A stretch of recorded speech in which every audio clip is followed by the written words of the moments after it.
So let's start with ES here.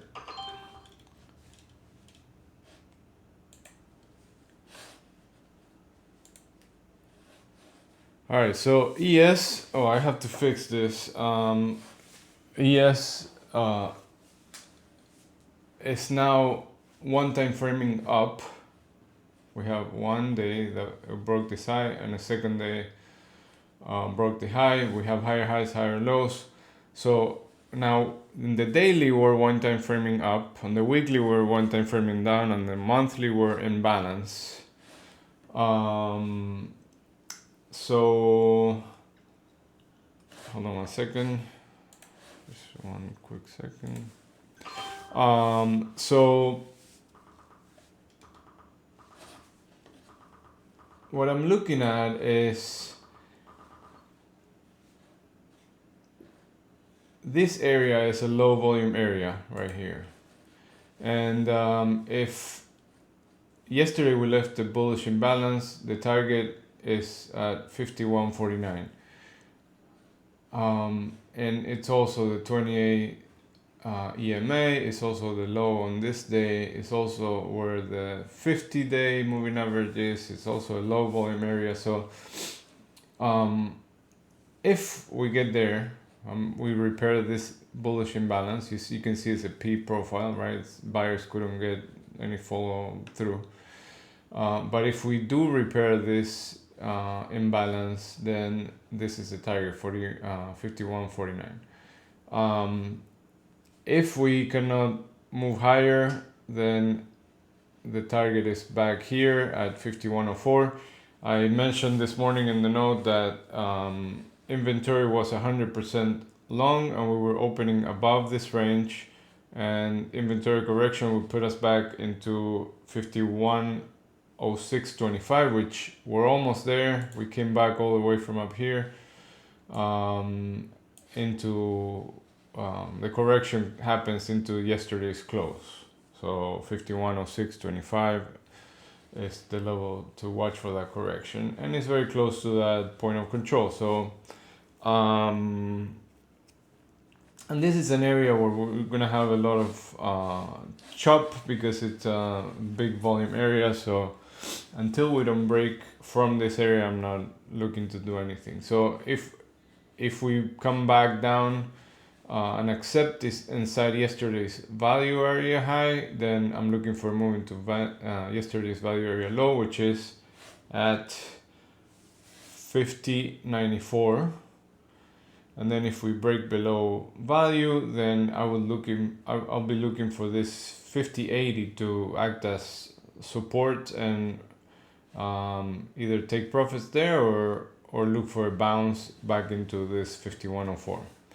Unless, of course, I see like sellers really pushing, and then look for a continuation and a break of the one time firming up, which is very possible in this environment. Because in the weekly we're one time firming down, so we could be balancing here for a little bit until all the earning releases are, until we're done with earnings. If for some reason after repairing the imbalance we are able to move above this area, this 51.50 area, then I would look for a little bit of a squeeze. But look at this, all this high delta levels, 51, 54, 64 to 70. We have all this high volume area, this high volume deltas, high level deltas.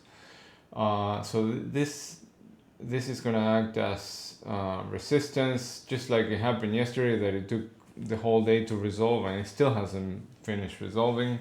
Same thing here. If we get there, I'm not expecting this to break very easily. But above this minor resistance, then I will be looking for a squeeze back into the 5200s. So that's about it for ES.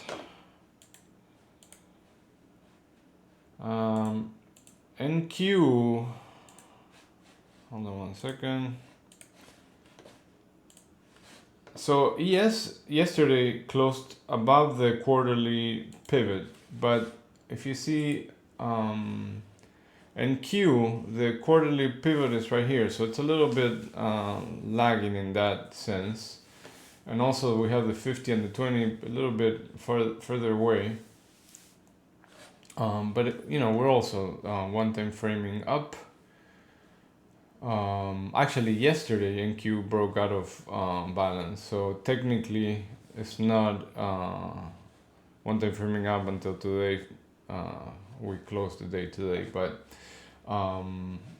we do have this area of resistance here, and if we break it, 17,880 will be the target, and for NQ to really get going, it needs to break this low volume area. But if it happens, it probably happens with both of them at the same time. So we need to watch them together. We need to watch how if ES gets through that area, see where NQ is, and when they're both breaking those resistance area, then we have confirmation of that move. Crude oil. Hold on. Crude oil. So crude oil has been balancing for a few days down here, and yesterday it tried to break below, failed, and then we broke about this highs.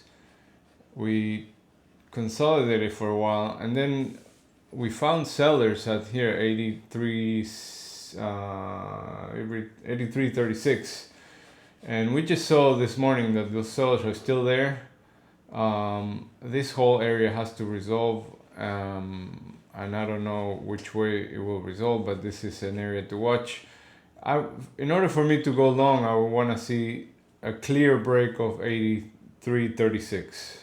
If 83.36 and we get a push higher and we see that supporting, then I would look for a little bit of a squeeze initially into this area right here, 84.15, and then if we break through that, then we could squeeze into the 85 area. If it doesn't hold, then it move back to 82.10ish, 82.12. And then back into this range, right? Like failing to break above this would trigger move back to the point of control, and then if that point of control doesn't hold, and move back into this low side of the range. By the way, I took a short on crude just now. I got filled at 16. Let me see what my target would be. Well, we found buyers in the overnight session. We found buyers around 82. Let me see. In the 70s, right? No, 82, 70 something, 80 something. So I'm gonna see if those buyers are still there. If not, I'm gonna I'm gonna attempt to hold until we get to the high volume node around 82.15ish. But this is an area I'm watching. In fact, let me see if I can show this, because since I'm recording this and I'm on that trade, can I show this chart or not? Let me see if I can show this, because I have it in a different account. Yeah, there you go. So you can see that's my position. I'm up 22 points. Got my stop right here at locked in 10 cents. Now you see the buyers are showing up in the same spot at the 80s. But anyway, I'm gonna trail this stop and see if I can get if we can keep moving lower. Let's see, gold. Gold is trying to get back above into this distribution. I took a long this morning at 33 with the stop below this low. See if we can get back into this 75 area and then back to the 2400 where we spent some time on volume. We spent a few days there, right here. So we'll see if I can get there or not. If not, we're probably gonna retest the 2300 and get a pullback. We had this huge move, so half of that move will be around the 2300. So if not, this is the area where we broke above from, but I mean that's a big move down. I don't know if we're gonna get that much of a pullback, especially after spending all this time accepting prices up here. Bitcoin, I'm still in my long from last week. Still looking for a move above towards the 70 something area. And that's about it. The other thing that I wanted to talk about today is I have a message from one of our members, which I'm not gonna say who it was because of privacy concerns. But talking about, oh, you couldn't see my mouse? Sorry about that. What I was saying is that somebody was asking me great questions about getting into a position and dealing with emotions and getting nervous and having fear and greed, etc. So this is what I have to say about that. Coming from the people that come from the options world, that you know, when you're dealing with longer term positions and income trading and strangles and selling premium, you have all the time in the world to react, to look at, to analyze, to look at the charts, to adjust, to think, to sleep on it, right? When you're day trading, if you don't have a plan and if you don't know your levels, if you don't understand price action, and even if you do, right, emotions are gonna get in the way because you have like very little time to react. So it's something that all traders deal with, no matter how much experience you have. And in my opinion, the emotions are there.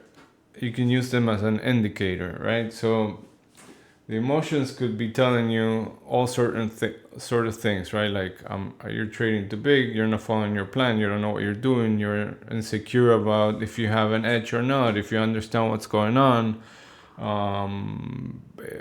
if you're greedy, if you're like, you know, like you can, in my opinion, you can use it as an indicator and not trying to control your emotions, because you're human and you have emotions and there's nothing you can do about it.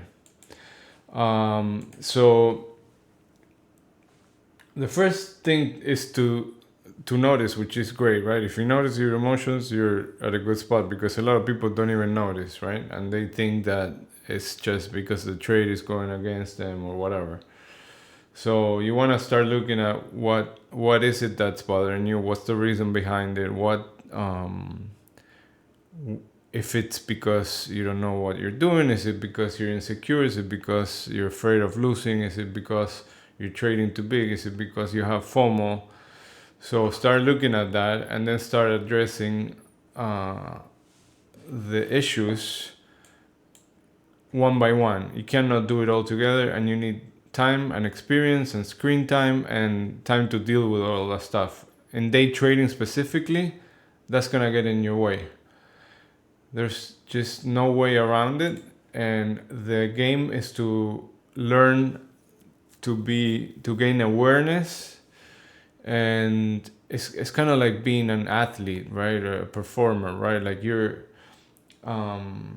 need to train your brain to stay present in the moment and really stay objective and looking at your plan and plan your trades before the day and only take the trades that you planned based on your plan and not just get into whatever random trades because you're chasing or because you're scared of missing the trade and uh, or because you're trying to recuperate what you lost, because that's how you get in trouble usually. um, I think that's the main thing that I have to say about that. It's a constant thing, and whenever you think you have it handled, the market is gonna throw a curveball at you, and you know you're gonna have to deal with the next level of whatever that is. If you increase size, either if you have a string of winnings and you think you got it all figured out, and then you get cocky and you increase your size and then you take a loss. So there's always something to deal with in this game. So well, that's why I love it so much, because it's a challenge, because it's not easy, because it makes you a better person, because it makes you a better performer, because it makes you deal with all this crap that you don't even know that was there for you. And if you don't deal with it, you're not gonna succeed. And very few people succeed in the day trading game. So, so it's a constant battle with yourself, right? Like if you hear the stories of traders that, they're trading very big size and were being successful for many years, they all share how at some point something happened and then they started losing and they had a bad year, bad week, bad whatever, and they had to take a break and recenter themselves. So, it's a thing that people deal with. Even the best athletes have times that, they're not doing as good, and their minds are not in the right place. And we as traders, we're dealing with, if you're doing day trading, that's the main thing, right? Risk management and psychological mindset management are the most important things, in my opinion. Because you can have all these fancy charts, but at the end of the day, if you don't execute properly, it's all worthless. So, literally, I can take a trade here and at some random place, and if I don't manage it properly, I'm gonna lose money. Over time, right? That's what I mean.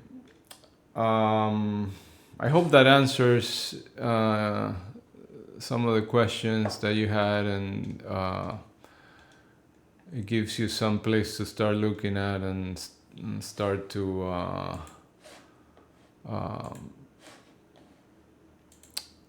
dig a little deeper into this psychology part of it.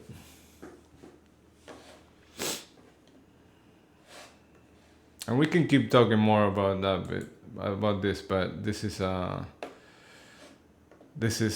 think it's a piece that most people don't like to talk about much, and don't know much about, because they haven't done the work. And it's something that everybody deals with. Everybody, no matter who it is, everybody at some point or another is going to deal with this, especially when you're day trading. All right. Good luck today.